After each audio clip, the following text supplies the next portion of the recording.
This controversial scientist shows off his creation, cloned human embryos that are genetic carbon copies of their father. Oh, my babies are doing well.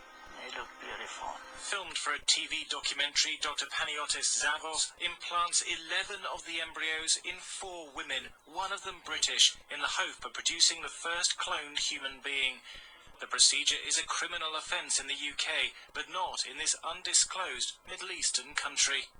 I think we have 3 very good embryos that could be in utero today, and that if implantation is successful as well, and the pregnancy is maintained, as we say in the US, we have a home run.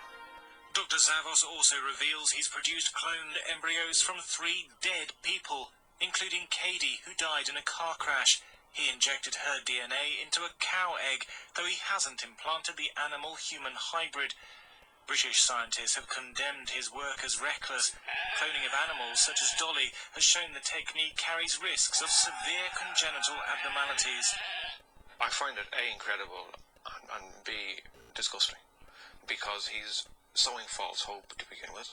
So the individuals who are involved in this experiment, and that's what it is, an experiment, may well not realise that the outcome is almost certainly going to be negative. And to put couples through that, in my opinion, is unethical.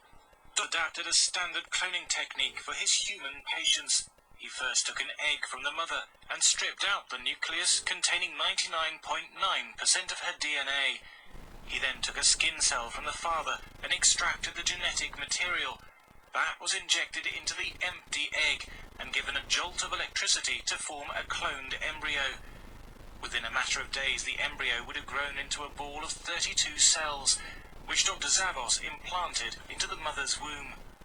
So far, none of the attempts has led to a viable pregnancy, but this infertile Canadian doctor, who wants to remain anonymous, says the technique is his only hope of having a child.